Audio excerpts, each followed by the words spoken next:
Is it number 441? Is that what we're saying?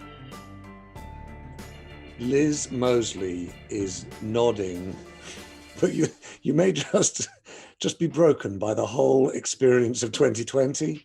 Borderline hysterical. Welcome to the Open News meeting, the 441st think-in of 2020, leaving us a happy fortnight in which to hit that big 500 mark. I won't be there for those, but I wish you all the best of luck with them.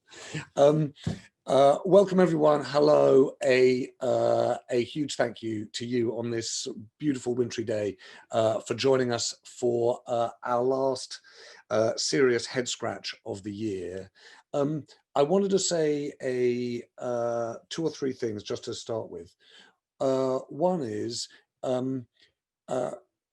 we held, actually, funny enough, at this desk, the first digital thinking that we tried in mid-March. It was before lockdown, but it was clearly the case people weren't rushing to be physically in our newsroom, and it has remade us. It's remade the way in which we hold think-ins, it's remade the people who can attend them, and it's, I think, remade kind of some of the ambition and spirit of what we do. And for all of those who are here for the last thinking of the year, a big thank you for that. I changed the character and spirit of what we do for the better. 441 think-ins, I think, largely just happen on their own. Right? They don't actually require any organization or work. But I'm informed that there are a couple of people who actually make the whole thing happen, and you don't get to see, but I get to see, and Liz gets to see most days. And so where is Liv Lee? Do we know where she is? Is she there? She is in hiding. Connor, can we just spot Liv Lee in the thing? There, exactly. This, ladies and gentlemen, is the place we have had Liv Lee locked up for 2020, running these think-ins, dealing with me arriving too late, or almost every time, Liv. Am I right in thinking there's almost something that has gone wrong? So, Liv, we're just sort of, we're not even clapping you, we're not even waving, we're just kind of saluting you. And then there is obviously the spirit and soul of the thinking, not to mention chief engineer and executive producer, Sam Hockley. Connor, can you just, there he is, hang on. Now we're beginning to see how this thing is put together. There is Sam. If you've ever been to a think-in and thought, God, I'm really bored about the future of AI, but I'm enjoying the music, Sam Hockley has made the music more fun than it really is. Sam, thank you. Now we can even hear you speak, Sam. Yes, you can hear my voice. This is actually the first time I've spoken on a think-in, so I'm terrified. That's right. Let's definitely not swap jobs on me, but thank you. And Liv and Sam, seriously, thank you from all of us. It's an amazing thing to have taken something which started as a physical meeting and turn it into something that works digitally. And if you've been to as many rubbish ones on different platforms, which are as kind of clunky and inhuman as this, you've managed to make this thing kind of warm and inclusive. Thank you.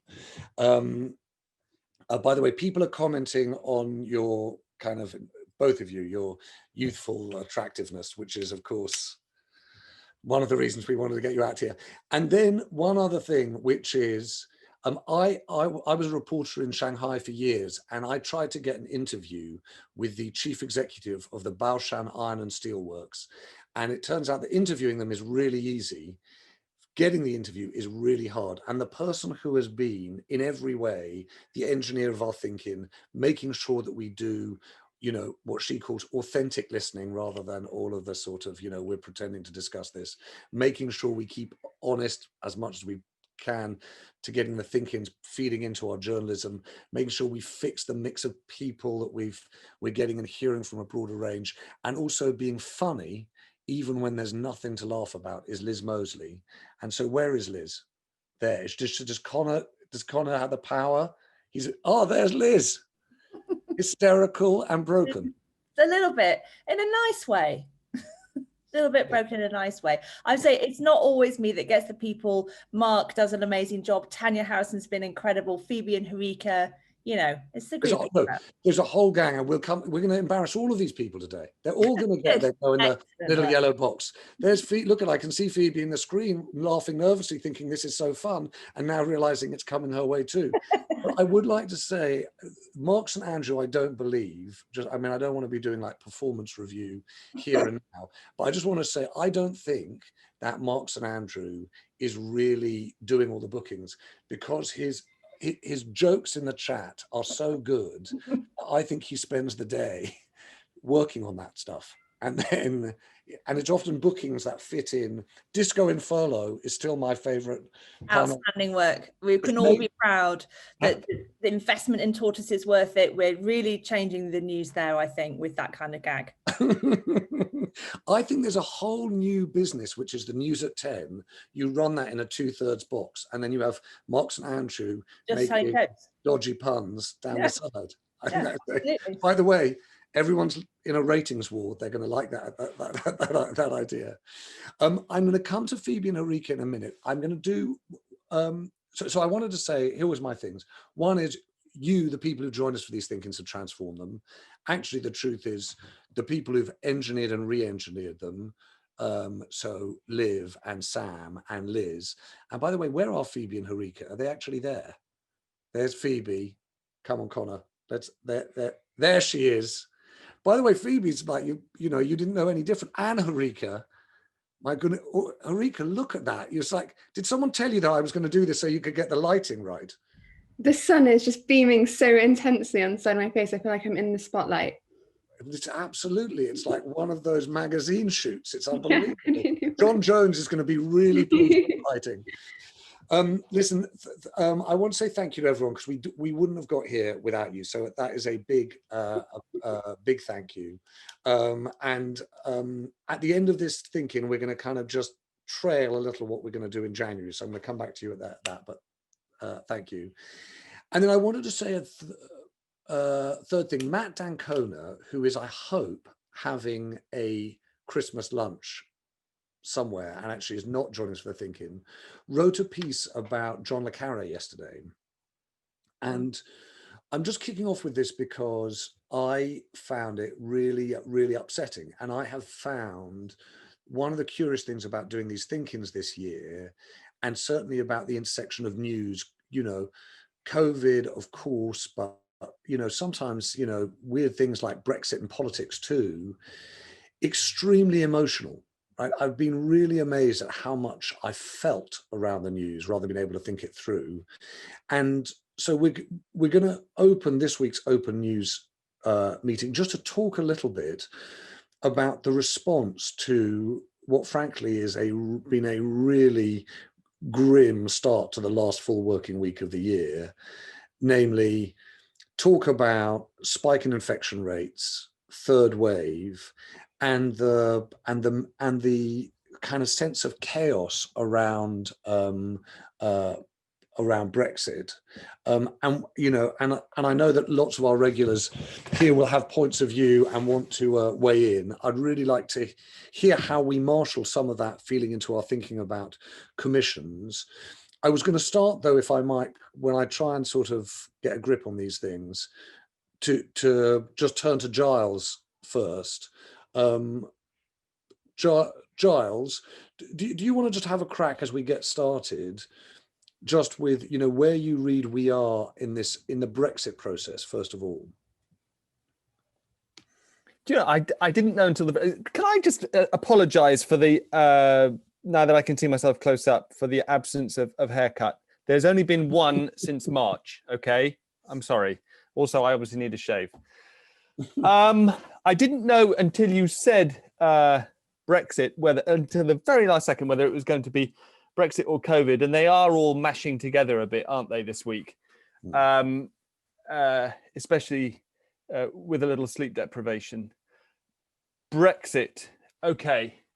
I think the most interesting thing I read recently was by Ollie Wright, social policy editor on the Times, formerly at the Independent, good digger, who asked the question, what is Johnson's game?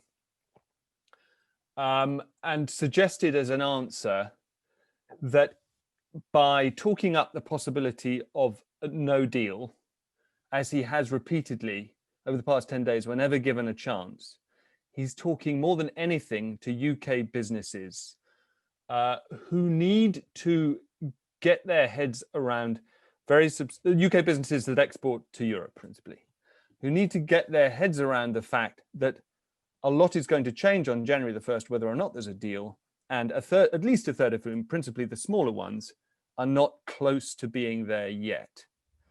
That's the most rational explanation that I have seen for the tone of his rhetoric. There is, of course, the other explanation that he needs to be seen by the what I guess we can still call the ERG right up until 11 o'clock on the 31st as the hardest Brexiteer in the room. He's done a very good job in messaging terms of getting that idea out there, that he is the hardest Brexiteer in the room. Of course, he never was. I mean, this is the two op-ed prime ministerial candidate. But I think that's what's going on. And then, as I suggested in yesterday's Sense Maker, there are a number of small incremental ways in which it appears that the European side are making some concessions to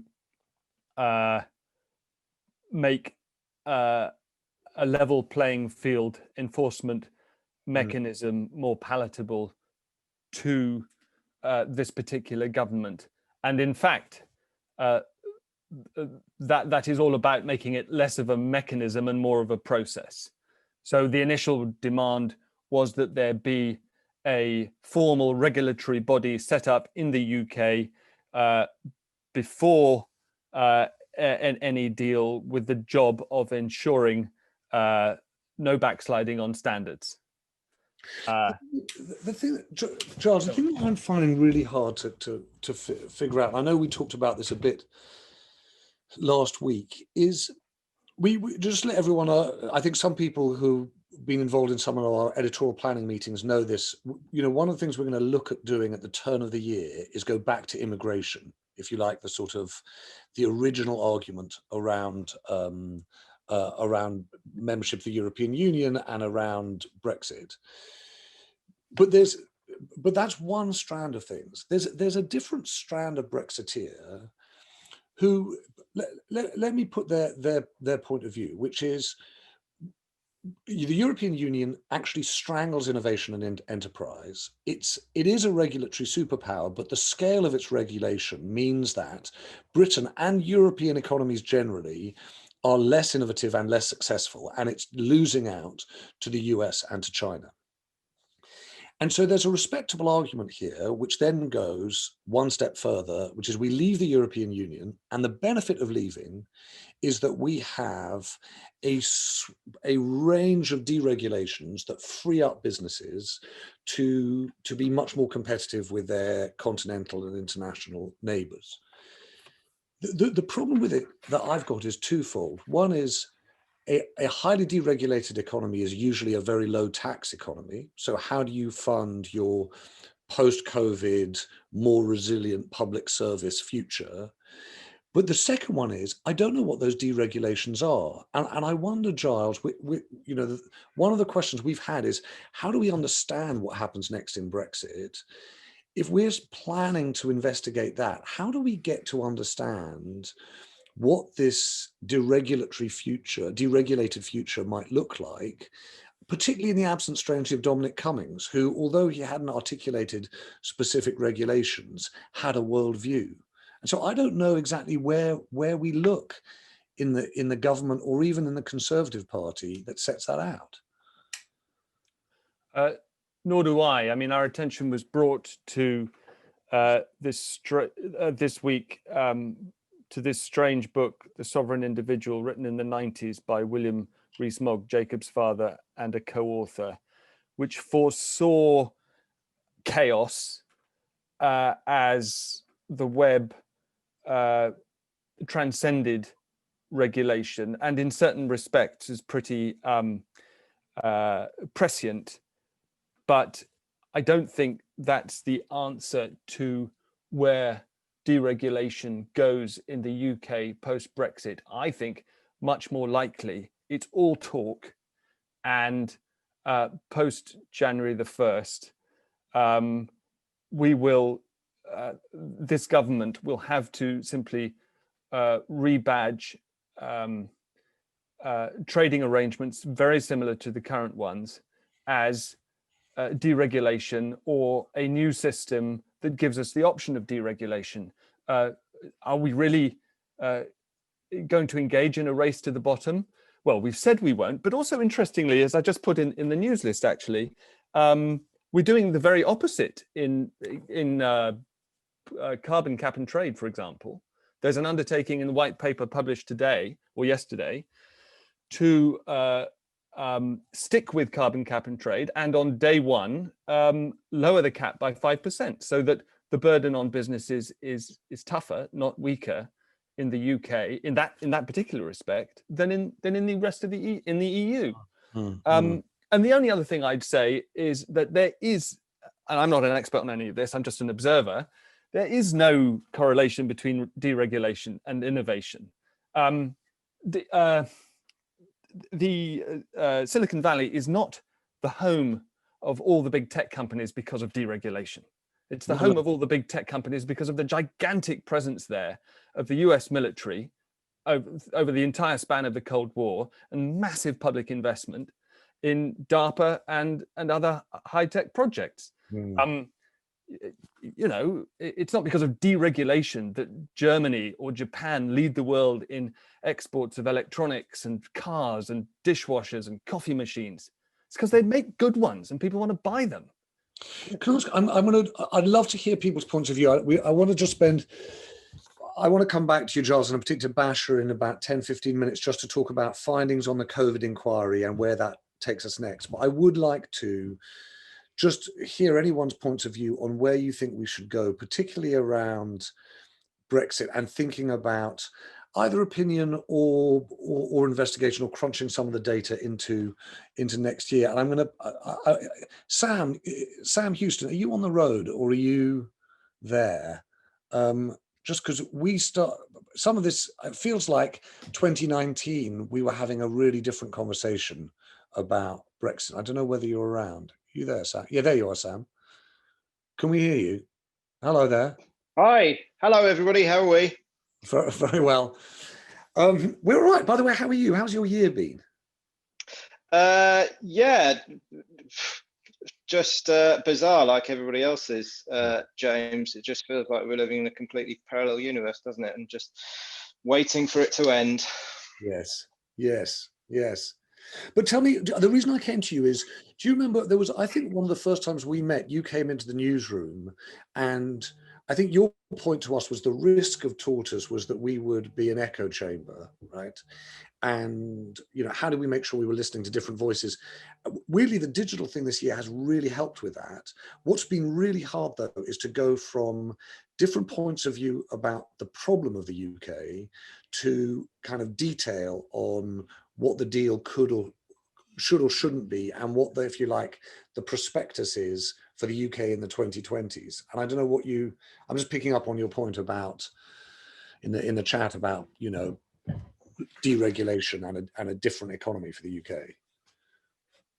Yeah, I remember we had a few conversations, didn't we, about Brexit, and sort of it's continued actually through some of the digital thinkings when we've been talking about Brexit, and I've found myself being the guy to say things like, well, don't forget some people voted for Brexit for reasons that they call sovereignty, and you know that argument as expressed just a moment ago, that we're going to sort of go out into the world and all of that. I mean, personally, I feel kind of cynical about that at the moment. I mean, what an awful time. We're all going through this terrible COVID time and contemplating a no-deal Brexit at the same time. But there were plenty of people who voted for Brexit for those sorts of reasons, and I think those people still hold their beliefs. But people I speak to do acknowledge that you know, we might have a difficult economic time.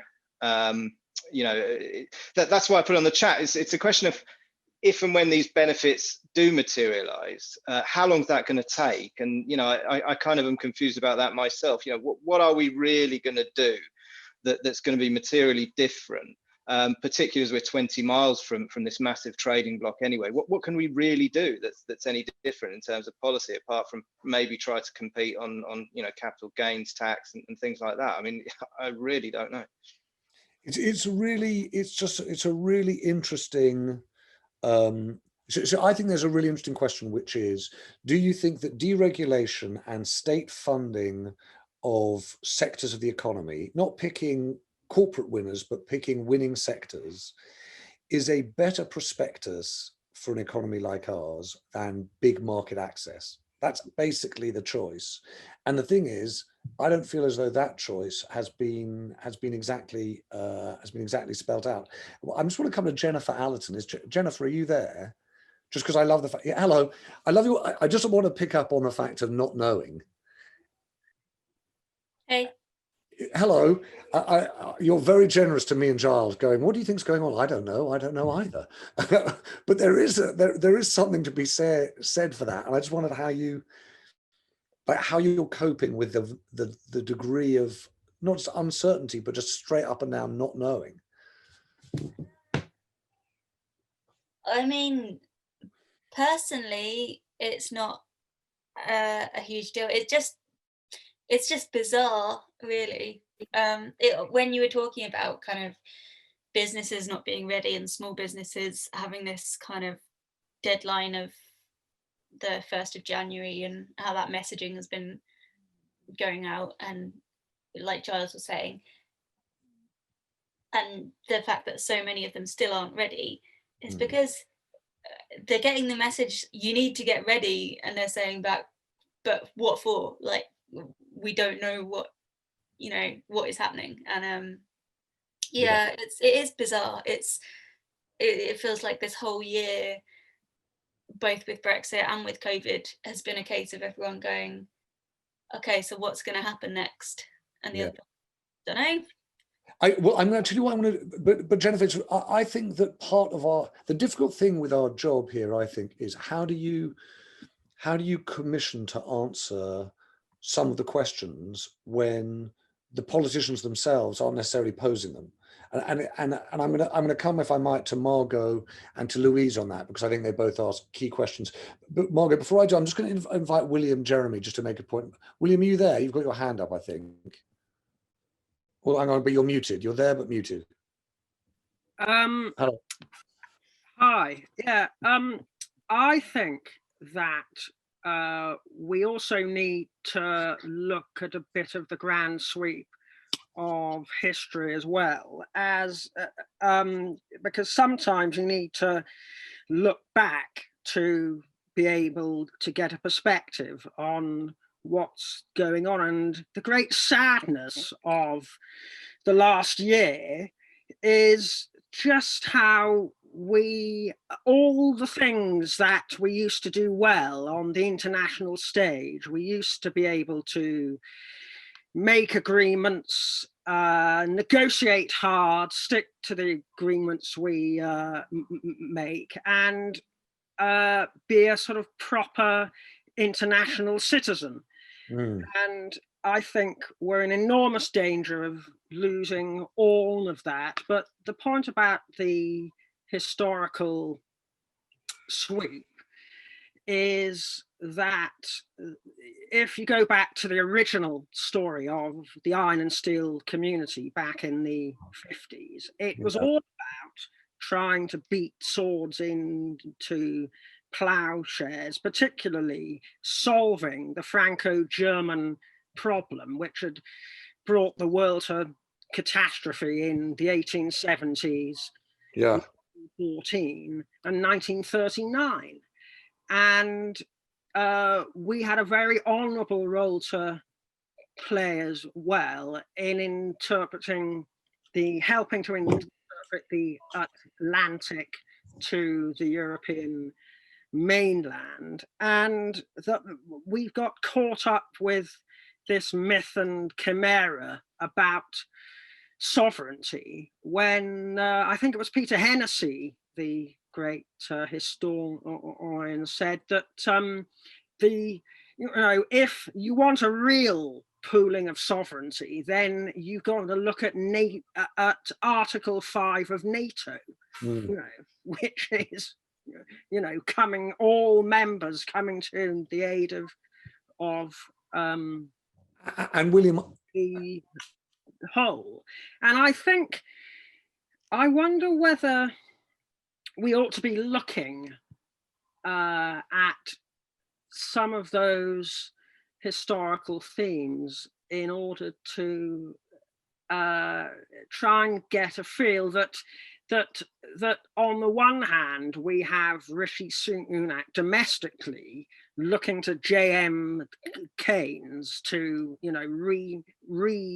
re-float the economy almost on a kind of enormous sea of quantitative easing, and so almost a social democratic intervention in the economy, yet we've got this entirely schizophrenic ideological wing of what you could broadly call kind of sovereignty-esque, which is probably not the word, but this extraordinary ideological, commitment to this thing called sovereignty, which so William doesn't exist. So I think William, forgive me. I'm sorry. I'm only interrupting because I think no. Well, actually there are a couple of things. One is I just think the reason I flagged up Matt's piece about Le Carré is there were three things in the final few parts of that piece where he reminds us of that great line about Smiley having thought the right people had lost the Cold War, but the wrong people were winning it, which is a kind of critique of us and the relationship between government and business.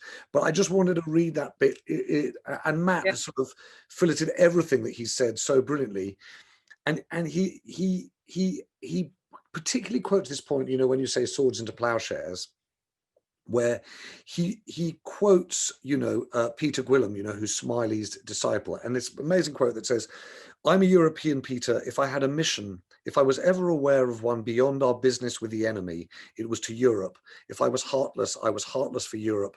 If I had an unattainable ideal, it was leading Europe out of her darkness towards a new age of reason, and I have it still." It's kind of quite an amazing line to read this week. I suppose it was Matt's point.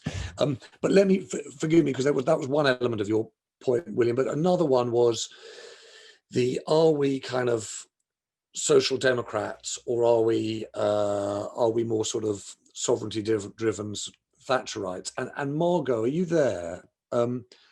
London. The reason I wanted to, because Margot, I think, asked the question that no one is asking. Hey, Margot, hello, how are you? I'm fine, thank you. So I love your question. And by the way, I tried to ask it the other night, in effect, to Ed Miliband, which is, why don't you just say, look, we don't need to have 100% of debt to GDP level. We can go to 120%, and we can essentially change the shape of the envelope. And I suppose, if I read your point in the chat right, that's what you're saying too. Is that right? Yes, I get a daily blog from a person called Richard Murphy of the Tax Justice Network. Right. And every day he says to me, it doesn't have to be paid back. It doesn't have to be paid back. All these things that we need to spend money on, we can spend money on. Right. And I just want to know whether that's true. So I think the question is, we can spend money on it. That your choice is, it seems to me, either debt jubilee, we all get together, all the governments, and say we borrowed all that money, but let's face it, that was exceptional, let's move on. Inflation, right? We have mass inflation, we devalue the cost of the debt, or some tax and spend combination, but based around the idea that you've got low interest rates for a long period of time. I think, Margot, the really big thing in 21-22 is, are we going to see such a fast rebound in the economy that central bankers are going to put up interest rates sooner than we think? And then the cost of borrowing for the private sector, not so much for government, but for the private sector, becomes very, very painful. And if you're on the end of a mortgage, or if you're a company that borrowed, that becomes an issue. So I completely with you. I think that the politics of debt, in the way in which they dominated 2007 to 10, are going to dominate 2021 to 24, but in the opposite way they did a decade ago. It's going to be crippling in the private sector, but less onerous in the public, which is the opposite of what it was 10 years ago. And that, I think, is a really big. Anyway, I'm riffing here, and I said I'd come to Louise Simpson as well, but we will, I promise you, really interrogate that question of debt in 2021, and I will look at what the Tax Justice Network says and see what they think. But I was just going to come to Louise Simpson. I said who wanted us to look at the social divisions. Louise, hello, how are you? I'm very well. How are you? Good, actually. Sort of strangely.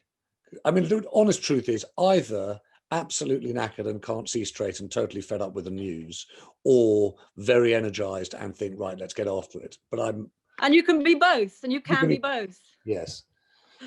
And so, but your thinking was, how do we pursue the divisions in the country question, the sort of K-shaped recovery question? Well, that's what you've exposed so much this year, and I didn't realize I'd been to quite so many think-ins, as I discovered last night. But you know, you have, through Tortoise, you've taught us all and shown yourselves exactly the mess the country is in. So, I mean, you know, one thing that occurred to me the other day when they were, you know, on Sunday, is this, you know, for 40 years the country has literally sat in aspic, and Europe has grown up, and they're seeing the Europe that they thought still existed. The Europe they see now, they think is the same one that was there in 40 years ago, and that's where they're coming a cropper. But we basically haven't grown up. We've basically sat still in every area, and now there is an opportunity to change that. But maybe through a sort of COVID inquiry type way, you can pursue real change, real structural change. Well, I'm going to come to Bash on that. The one thing I would say is that when I read Giles's piece, which is the read through of the whole of the COVID inquiry, which, if you get the chance, I'm going to come to Bash. We'll talk a little bit about the slow newscast. But what we've tried to do is distill what we heard, both with Basher in the slow newscast and Giles with writing a narrative, but a pointed narrative, one that points the finger through the course of 2020. The only thing I would say, Louise, is I found myself thinking, oh, this is difficult, because what you realize is that there are decisions that were made since February, right, which were, you know, plainly the wrong decisions. But there was also a backdrop of a decade in which we either held or ran down certain areas of local government, public services, the balance of spending. And even when you ratchet that up, that's a structural change in spending, that's not an emergency change. And even if you ratchet up, you may only get back to where you were in 2000. But Germany did that, you know, Germany did that after the Second World War. Okay, they had financial help, but as you say, you can borrow the money anyway. I mean, they've got to start somewhere, and they've got to start, you know, really structurally working it out. You're quite right, but it's through what you've taught us and exposed to us. Tortoise, that's amazing. Sorry, I just saw that, just heard that, sorry. Now I've sent myself off on a No. We like it. But no, I just, you know, I just think it I've lost my train of thought. But Louise, listen, but well, firstly, I've slightly lost it too, because I was just looking at the suggestions we're getting in the chat about people to invite to think-ins next year. And I'm watching on the gallery view a really fun thing, which is Liz Mosley's face, who is now just scribbling down names as there they are. They're now the next step to realization, which is on a post-it note. That's the interim status for so much of life. It was caught on a post-it note. Basha, can we just do a slight shift in direction? As Giles said, there's so much of what's happening in the sort of Brexit world that reads across into COVID and vice versa. But you were sort of also been stuck in the podcast studio, or the kind of mental podcast studio, for 10 days now, trying to string through a version of what happened in 2020. Yeah. I'm wondering whether it's sort of clarified. By the way, you've got to listen to the slow news because it's unbelievably good, but whether it's clarified in your mind a version of events that you think, okay, I can go to the end of this year and understand what happened, what was unavoidable and what was. Yeah, I mean, it was a really interesting process, I have to say. One that I, as you know, approached with deep anxiety because I thought, how on earth, after we held the inquiry, we spent 3 whole days listening to incredible people, who had expertise, but also personal experience. How on earth are we going to distill this not only into a narrative, but also into a sort of verdict? And I think my approach, and sitting in that podcast room, which, to tell everyone, has no windows, so you're in this kind of bunker, and you're sort of, I was sifting back through all of the things that happened, and I realized that the only way you can make sense of it, actually 2 things. One is that it really sort of reinvigorated my belief in what we do, that actually taking time to go back and to take time to go through things is the only way that you can make sense of it, that it's all just hit us. And with this kind of strange mix of being huge and massive and enormous, and we know we're living through history, but it's also mundane and tiny because we're actually just sitting at home watching telly and seeing this all unfold in front of us. So there was that element of it, but it kind of reinvigorated my belief that, like, when you just follow the news, you're going to miss so much of this. So that was part of it. But it also really made me realize that this is such an emotional story. You cannot look at the policy decisions without, hearing from people who have lost family members, who were stuck at home, not able to get tests. And that also made me realize that I couldn't really do a job of telling the story or synthesizing everything that happened in the inquiry without relating it to my own story of, when my own dad got coronavirus.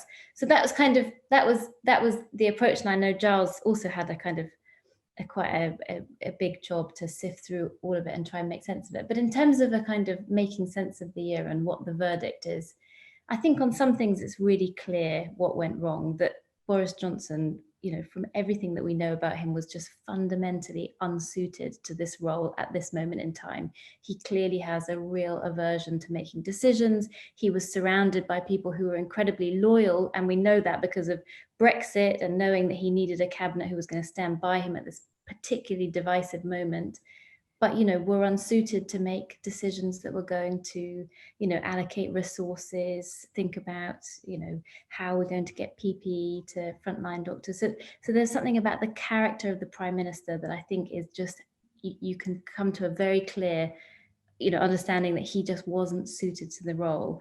And I think the other thing that really stood out from going through the sort of end of January to the sort of end of April is that we kept hearing from politicians, we're really well prepared. We've got all these plans, we're really well prepared. Operation Cygnus, Operation Common Ground, Exercise Willow. I mean, there's tons of them.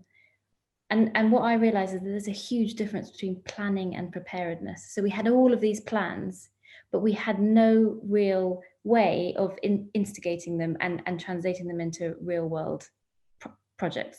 And in fact, we were planning for the wrong things. And I think those were the 2 clearest things. And there's tons of it. I could go on forever. There was like a deep smugness at the heart of government, refusing to look at the lessons that were coming to us from Italy and Germany and South Korea. I mean, there was just a kind of insularity, which obviously you can also, depending on your political view, relate to Brexit. So the only way I thought to make sense of everything that we heard in the inquiry was to ask the question, did it have to be this bad? And I think when you look at preparedness, when you look at the character of our politicians, when you look at, how we were trying to implement all of these fantastic plans that we praise ourselves for, you can only come to the conclusion that it just didn't have to be this bad. And with a different set of politicians, it might not have been.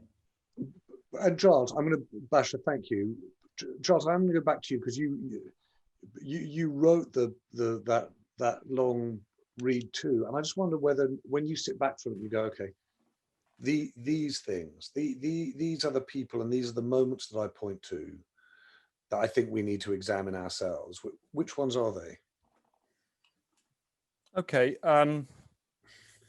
on people,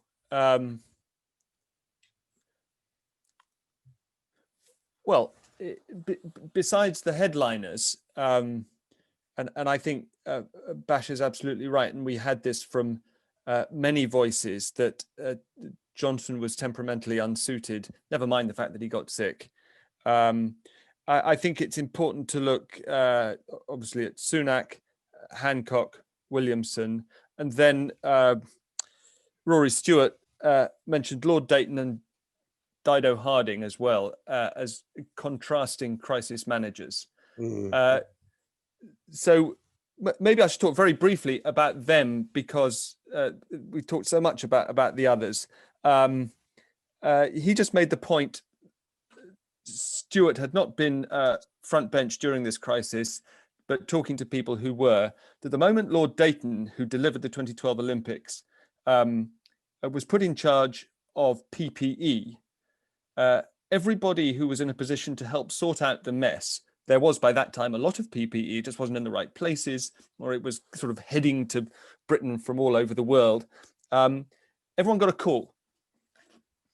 And so between over the 2 months, his first 2 months in that job, between April and June, he turned chaos into order. And it is not coincidence, in Stewart's assessment, that now in the second wave, one area in which we don't have a problem is PPE. People have their gloves, they have their gowns, they have their masks in hospitals, in care homes.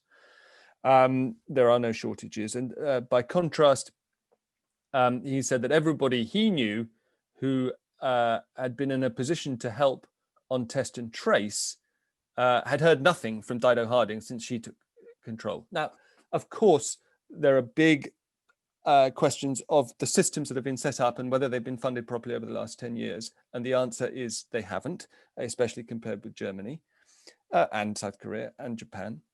But I think that contrast is telling, in that it reminds us that individuals do make a difference. The only other person whose role I think is just pivotal in all this is Matt Hancock. Let's remember, he's been Secretary of State for Health and Social Care, not just since the beginning of the pandemic, but since 2018. And he's a smart man. He, I believe, is cleverer than quite a few of his cabinet colleagues. But I think he has been enthralled to the overpromise, underdeliver rhetoric that is so habitual for this government. I was saying to Bash, we even came up with an acronym, OPUD, for it. And I think history will be, he's been brave. He has gone out there to bat for the government again and again and again. He's been through COVID himself. One doesn't want to be tribal in condemning them all, but I do think that Hancock is a good example of a relatively capable minister in this administration for whom the verdict has to be could and should have done better. Giles, thank you. I mean, I do think, Kerry has made this point on a few occasions, which is the way in which we focus on certain examples, particularly around PPE, where it feels as though it may not be corrupt, but it's certainly very cozy in the procurement. But the sums are tiny by comparison with the complete ineffectual spend, let's say, on test and trace in the billions, or let's say fraud on the bounce back loans. It really is hard to kind of come to make sure that we keep some perspective on it. I suppose the thing that I'm interested in is, and forgive me if I sort of have a crack at crowdsourcing this, at the end of the week, one of the things we're trying to do is pull back from everything we learned in the inquiry and say, well, what do we learn with an eye to 2021, right? And I'm in the middle of scribbling a kind of plan for saying something, which by my standards is going to be blissfully short, but is intended to try and say, well, what did we learn, right?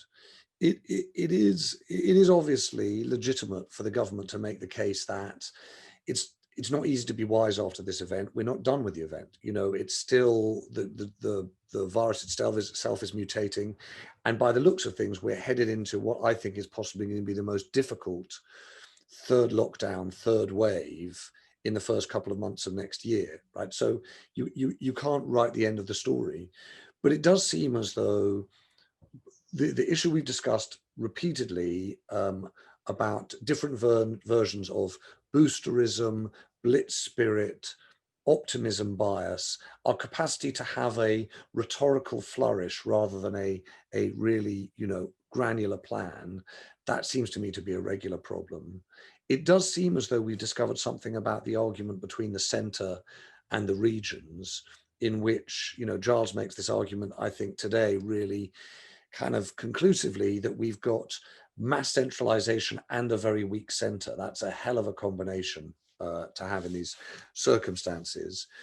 And I know that you know, we've had different people writing for us or commentating on the comms problem, but it does feel as though we've got a very immature approach to communication, that we don't communicate risk and uncertainty. We don't do what Jennifer did, you know, which is say, look, there's a good deal here we don't know. And that seems to have been a recurrent problem here, and so therefore we've had this pattern of, you know, over promising and under delivering.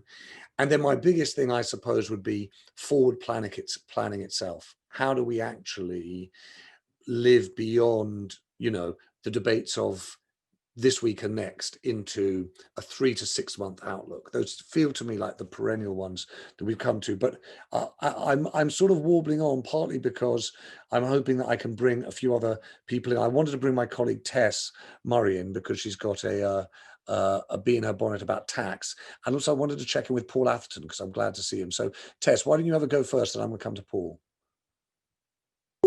Okay.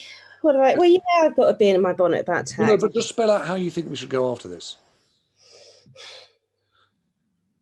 So I just really, I suppose I'm hoping that we'll use a tax system more intelligently than just simply to you know, sort of to refill the coffers, that we'll do something more interesting with tax, that will address social issues. So, you know, those figures in the podcast about the number of women and the disproportionate effect of COVID on women. Well, the one thing we can do is to look at the double taxation on childcare, which I have banged on about for almost decades now. You know, so there are things that we can and should do with tax that I think will address some sort of societal issues. You know, my thinking on the big tech companies, that we keep chasing them around the global tax structure, trying to get them to pay fair tax on revenues generated in the UK. I think that's a waste of time. I think we should give up, and I think we should just make them take out a very expensive license to operate in the UK and stop chasing them around various tax jurisdictions. But I think more broadly, if we're going to have to, you know, CNAC's going to have to look at tax as a way of refilling the coffers, what could we do that's progressive and interesting this year? I think, by the way, I think it's really, really interesting subject, because I was talking to Clive Cowdrey, who's at the Resolution Foundation. They're going to do a big project next year on the UK's next economic model. You know, we do this thing, Tess, with the CBI. You know, Tony Dank has just come in as the new Director General of the CBI. They've also got a what's the model of competitiveness? And it's interesting, there are two arguments here, aren't there? There is the, what do we do about tax, you know, on the revenue side, and what do we do about competitiveness and growth? So there's something for us. I'm spoiling your Christmas present, James. So I've got a copy of this for you. And Greeneconomics. Yeah, so this is the Eric Lonergan book. And good. I thought I was being really smart about that licensing idea for the big tech companies until I got to page 100 and realized he'd already had it. That's one of the problems with reading books. You know, they'll do that to you. But listen, I hope. Well, I'll definitely go and pick it up. Is it good? And I got a copy. Oh, have you? Oh, thank you. Yeah, Well, it's about money and society, and you know, and also bearing in mind we're looking at a summit in February about money. I think this is. Oh yeah, we've got the Future of Money Summit in February. I'm going to do two very quick things. One is Ian Campbell. How's your arm? Is Ian Campbell there? Can we hear Ian Campbell? See Ian? Yes, What you've had the vaccine? No. I'm getting it next week. Oh, I'm I getting see. it next week. You get the first- Yeah. Because I work in a care home, so I'll be getting it. They've started on the care homes in Scotland this week, but I'll be getting it next week. And so Ian, you get the first jab next week. And when you say you're done by the 5th, so by January the 5th. The second jab is 3 weeks after the first. Okay. All right. Well, good luck. Well, do come back to us. Will you join us in the early part of January till we just hear, both physically, but also psychologically? I'm so interested to know how it is.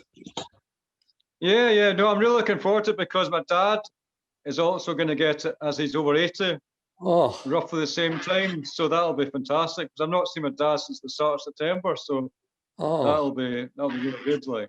Oh, Ian, that's very nice. I think I am overly emotional. I sort of, I can see that. And by the way, we can look at everyone is actually sort of smiling. I can see quite a few people gleeful at that prospect. Well, listen, that is very good news. Paul Atherton, where are you? I just wanted to check in with Paul because we've had a few exchanges. Paul, I just want to check how you are. Are you there? Hello. Hello, I'm still here. Okay, great. We'll count that as a success. Yeah, so I'm back out in the streets on 6th of Jan. So it's been an interesting ride, to say the least.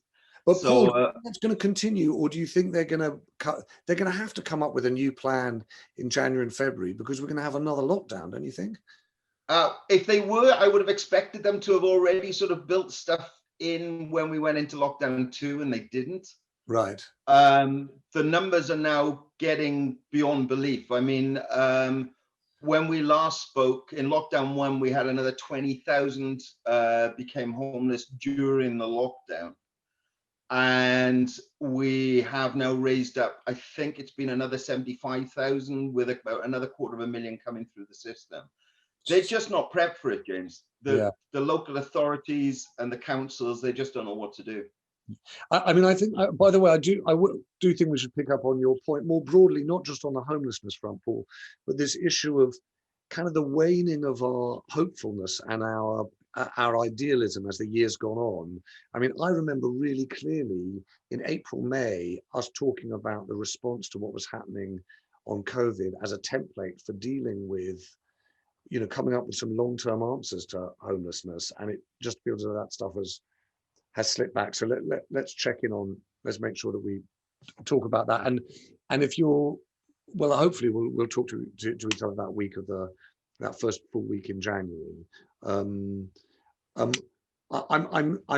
aware of the time, and I'm aware there's some people that we haven't heard from. But forgive me, we've done one thing, which is an attempt to try and see off this thinking. We will continue to be publishing and producing our journalism through the last next week and the week after, but we're going to take a breather from our thinkings and come back, I hope, in full voice and full of ideas that week of the 4th of January.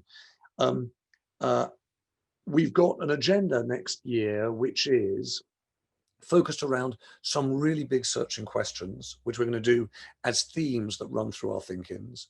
We're going to do the summits. We found they were an amazing opportunity to bring people together internationally, but also great expert voices to join us. And then we hope we're going to continue to try and do the thing where essentially there's a great tussle within Tortoise every day to think, how do we do something that's challenging? How do we do something that's original? How do we do something, you know, where possible, that's also fun and engaging? So we hope we'll do that in the course of next year's thinkings. Please do come back and join us. Please do have a break, have some air to think about what's been a year that has, I suppose, for all of us, been redefining and quite radicalizing.